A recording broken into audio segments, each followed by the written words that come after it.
ஆரம்பிக்கிறதுக்கு முன்னாடி நம்ம துவா ஓதிக்கலாம். ரப்பி ஷ்ரஹ்லி சத்ரி வ யஸ்ஸிர்லி அம்ரி வஹ்லுல் உக்தத்தம் மின் லிசானி யஃப்கஹு கௌலி.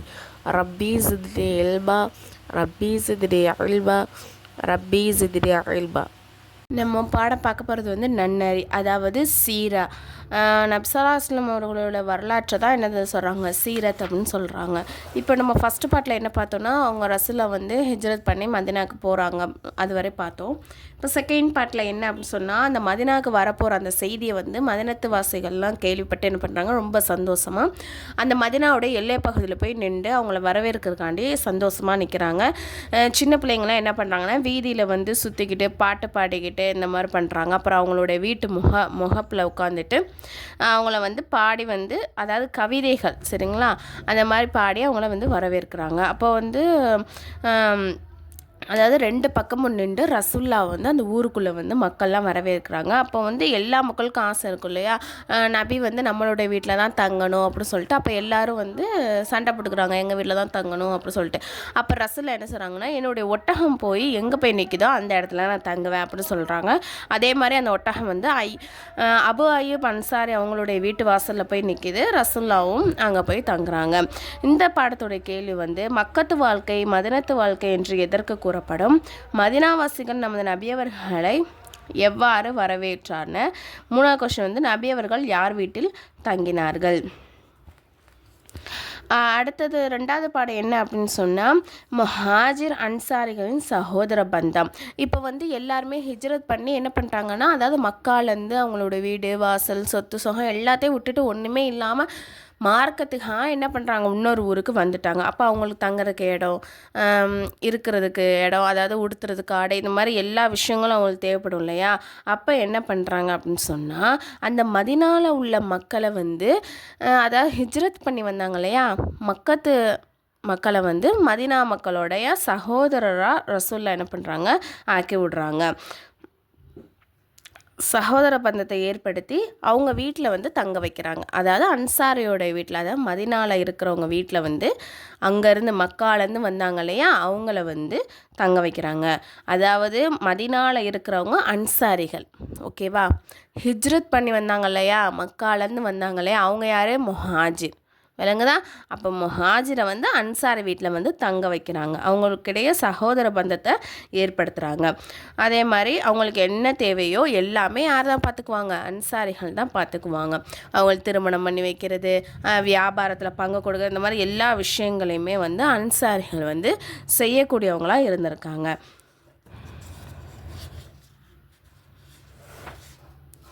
அதே மாதிரி ஒவ்வொரு விஷயத்துலையும் நன்மையில் வந்து நம்ம முந்திக்கிட்டு இருக்கணும்னு சொல்லிட்டு அன்சாரிகள் வந்து செய்யக்கூடியவங்களாக இருந்திருக்காங்க. அதனால தான் அல்லாஹ் வந்து என்ன பண்ணுறான், அவங்கள வந்து புகழ்ந்து வந்து சொல்லியிருக்கிறான். அதாவது சஹாபாக்கள் முத்தமாக அல்லாஹ் வந்து என்ன அவங்களையும் பொருந்தி கொண்டான், சஹாபாக்களும் என்னது அல்லாஹ் பொருந்தி கொண்டாங்கன்னு அல்லாஹ் குர்ஆனில் சொல்கிறான். இந்த ஃபஸ்ட்டு கொஸ்டின் என்ன அப்படின்னு சொன்னால், முஹாஜிர் என்று யாருக்கு கூறப்படும்? சகோதர பந்தம் என்பதின் பொருள் என்ன? அன்சாரிகள் முஹாஜிருடன் எவ்வாறு நடந்து கொண்டார்கள்? அடுத்த பாடம் என்ன அப்படின்னு சொன்னால், மதினா முனவராவின் நிலை. அதாவது நபிசலாசம் வந்து மதினாவுக்கு வந்தோடனே அல்லாஹ் வணங்குறதுக்காக ஒரு மஸ்ஜிதை வந்து கட்டுறாங்க. அதுக்கு பேர் தான் என்னது, மஸ்ஜிது நபவி அப்படின்னு சொல்லப்படுது. நபி அவர்கள் வர்றதுக்கு முன்னாடி 2 கோத்திரம் இருக்காங்க, அவுஸ் கோத்திரமும் அப்புறம் வந்து ஹஜ்ரஜ் அப்படின்னு 2 கோத்திரத்தை வந்து அடிக்கடி சண்டை போட்டுக்கிட்டே இருப்பாங்க. அப்போ வந்து ஒரு தடவை முடிவு பண்ணுறாங்க, நமக்கு இடையில எப்போதுமே சண்டை வரக்கூடாது, நமக்குன்னு ஒரு மன்னரை, அதாவது ஆளுநரை வந்து நம்ம நியமிக்கணும் அப்படின்னு சொல்லிட்டு யார், அப்துல்லா பின் உபையை வந்து என்ன பண்ணுறாங்கன்னா, எல்லா மக்களும் ஒன்று கூடி இவனை வந்து நம்மளுடைய தலைவனாக வச்சுக்கலாம்னு சொல்லிட்டு முடிவு பண்ணுறாங்க.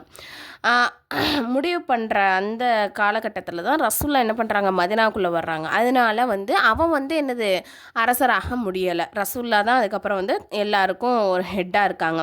அதனாலேயே அவனுக்கு வந்து நிறைய என்ன சொல்கிறதுனா பொறாமை எரிச்சலாக இருந்திருக்கான்.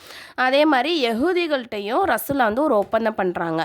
அந்த ஒப்பந்தத்தில் அந்த யஹூதிகள் என்ன பண்ணுறாங்கன்னா, வெளிப்படையாக ஒத்துக்கிறாங்க, ஆனால் வந்து உள்ளாக்க என்ன பண்ணுறாங்க, ரசூல்லா நினச்சி எரிச்சல் அடைகிறாங்க. அதில் மெயினாக யாருன்னா அப்துல்லா இப்னு உபையும் என்னது எரிச்சல் அடைகிறான், சரிங்களா. இந்த அப்துல்லா இப்னு உபை என்ன சொல்கிறாங்க அப்படின்னு சொன்னால், முனாஃபிக் அப்படின்னு சொல்கிறாங்க. முனாஃபிக்னா என்ன அப்படின்னு சொன்னால் நயவஞ்சகான், அதாவது உள்ளே ஒன்று வச்சுக்கிட்டு வெளியில் பார்க்கும்போது நல்லவங்க மாதிரி இருக்கிறது, உள்ளாக்க வந்து அவங்களையே தப்பாக நினைக்கிறது, அவங்களுக்கு எதிராக சதி திட்டம் பண்ணுறவங்க தான் முனாஃபிக்குன்னு சொல்லப்படும். சரிங்களா? இந்த பாடத்தில் உள்ள கொஷின் என்னென்னா, நமது நபி அவர்கள் மதினாவுக்கு சென்றவுடன் முதல் வேலையாக என்ன செஞ்சாங்க?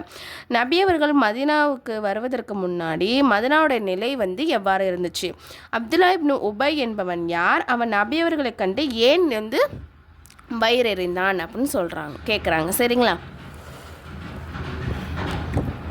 அடுத்த படம் என்ன அப்படின்னு சொன்னால், முஸ்லீம்களின் 3 எதிரிகள். மக்காவில் எப்படின்னா காஃபிர்கள் மட்டும்தான் எதிரியாக இருந்திருக்காங்க. ஆனால் மதினாவில் வந்து 3 விரோதிகள் இருந்திருக்காங்க. காஃபிர்கள், யூதர்கள், முனாஃபிக்குகள்னு சொல்லி. இதில் யூதர்கள் தான் என்னதுன்னா ஹையஸ்ட்டாக ரிச், அதாவது பணக்காரங்களாக இருந்திருக்காங்க.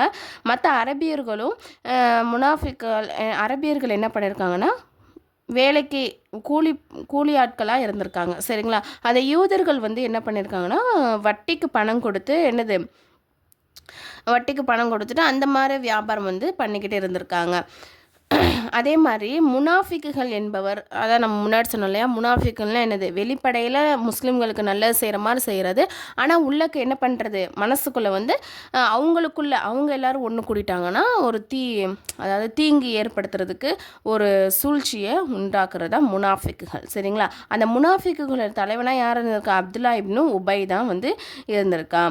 அப்போ வந்து அடிக்கடி அவங்க என்ன பண்ணியிருக்காங்கன்னா நபி அவர்களுக்கு எதிராக வந்து பல சதித்திட்டங்களை வந்து செய்யக்கூடியவங்களாக இருந்திருக்காங்க. இந்த பாடத்தோட கேள்வி, மதினாவின் முஸ்லிம்களின் எத்தனை விரோதிகள் உண்டாயின? மதினாவின் யூதர்கள் எப்படிப்பட்டவர்கள்? முனாஃபிக் என்போர் எவர்கள்? என்ன செய்து வந்தன? அடுத்த படம் வந்து பத்ரு யுத்தமும் உஹது யுத்தமும். அதாவது மதினா முஸ்லீம்களுக்கு வந்து ஹிஜ்ரத் செய்த 2வது வருஷத்தில், சரிங்களா, 2ஆம் ஆண்டே ஒரு பெரிய யுத்தம் வந்து ஏற்படுது. அதுதான் என்னது, இஸ்லாமிய வரலாற்றிலே முதல் யுத்தமாக இருக்குது. அந்த யுத்தத்தோட பேர் என்னென்னா பத்ரு யுத்தம். சரிங்களா? இந்த யுத்தத்தில் வந்து முஸ்லீம்கள் வெறும் 313 பேர் தான் இருந்திருக்காங்க. அதே ஆப்போசிட்டில் மக்கத்து காஃபிர்கள் எவ்வளோ பேர் அப்படின்னு சொன்னால் 1000 பேர் வந்து இருந்திருக்காங்க. இவங்க 2 பேருக்கு இடையே தான் என்னது யுத்தம் வந்து ஏற்படுது. அதே மாதிரி அந்த காஃபிர்கள் இடத்துல எக்கச்சக்க எல்லா ஆயுதமும் எல்லா வசதியுமே இருந்திருக்கு அந்த போர் செய்கிறதுக்கு. ஆனால் வந்து முஸ்லீம்கள்கிட்ட அவ்வளோக்கா கிடையவே கிடையாது. அப்போது அல்லாஹால என்ன பண்ணுறான்னா முஸ்லீம்களுக்கு உதவி செஞ்சு காஃபிர்களை தோற்கடித்து முஸ்லீம்களை வந்து அல்லாஹ் வெற்றி அடைய செய்கிறான். இந்த போரில் தான் அபுஜஹல், உத்துபா முதலான பெரும் தலைவர்கள் என்ன பண்ணுறாங்க, கொல்லப்படுறாங்க. இந்த யுத்தம் நடந்து 1 வருடம் கழிச்ச பிறகு தான் என்ன போர் உண்டாகுது அப்படின்னு சொன்னால் உஹது போர் வந்து நடக்குது. அந்த உஹது போர் வந்து மிகவும் என்னது ரொம்ப உக்கிரமாக இருந்திருக்கு. சரிங்களா? இந்த யுத்தத்திலோட ஆரம்பத்தில் வந்து முஸ்லீம்கள் வந்து வெற்றி பெற்றுட்டாங்க. ஸ்டார்டிங்கில் முஸ்லீம்கள் வந்து வெற்றி பெற்று காஃபிர்கள் வந்து தோல்வி அடைஞ்சிடுறாங்க. அந்த வெற்றி பெற்ற அந்த முஸ்லீம்கள் என்ன பண்ணுறாங்கன்னா மகிழ்ச்சி அடைந்து பல விஷயங்கள் வந்து அதாவது ரசூலுல்லாஹ் சொன்னதை விட்டுட்டு மாற்றமாக செஞ்சனால அவங்களுக்கு வந்து நஷ்டம் ஏற்பட்டு என்ன ஆயிடுதுன்னா அவங்க வந்து தோற்று போயிடுறாங்க. சரிங்களா? நமது நபி அவர்கள் 2 பற்களும் என்னது அந்த போரில் வந்து உடைஞ்சு ஷஹீதாகிடுது. என்றாலும் முஸ்லீம்கள் மறுபடியும் என்ன பண்ணுறாங்க, ஒன்று சேர்ந்து தாக்குதல் நடத்துகிறாங்க. அல்லாஹ்வோட உதவியில் காஃபிர்களை வந்து என்ன பண்ணுறாங்க, ஓட விரட்டுறாங்க. ஃபஸ்ட்டு வந்து வெற்றி அடைஞ்சிடுறாங்க. அந்த வெற்றி அடைஞ்சு செலிப்ரேட் பண்ணதில் காஃபிர்கள் என்ன பண்ணுறாங்க, மறுபடியும் போர் செஞ்சு வந்து தாக்குனதில் இந்த மாதிரி சேதங்கள் ஏற்பட்டுருது. மறுபடியும் முஸ்லீம்கள் எல்லாருமே ஒன்று சேர்ந்து மறுபடியும் என்ன பண்ணுறாங்க, காஃபிருக்கு எதிராக போர் நடத்தி அவங்கள ஓட விரட்டிடுறாங்க. ஆனால் வந்து மேலும் வந்து அல்லாஹ் முஸ்லீம்களுக்கு என்ன பண்ணுறான், வெற்றியை கொடுத்தான். இந்த யுத்தத்தில் வந்து 70 சஹாபாக்கள் என்ன ஆயிட்டாங்க, ஷஹீத் ஆயிட்டாங்க. இந்த பாடத்தோட கொஷின், பத்ரு போரில் முஸ்லீம்கள் காஃபிர்களின் எண்ணிக்கை எவ்வளவு இருந்தது? அதாவது பத்ரு போரில் முஸ்லீம்களுடைய எண்ணிக்கை எத்தனை, காஃபிர்களுடைய எண்ணிக்கை எத்தனை? பத்ரு போரில் காஃபிர்கள் எந்தெந்த தலைவர்கள் வந்து கொல்லப்பட்டாங்க? உஹது போரில் நமது நபியவர்களை வந்து என்ன சிரமம் ஏற்பட்டது? மேலும் எத்தனை சஹாபாக்கள் வந்து ஷஹீதானாங்க?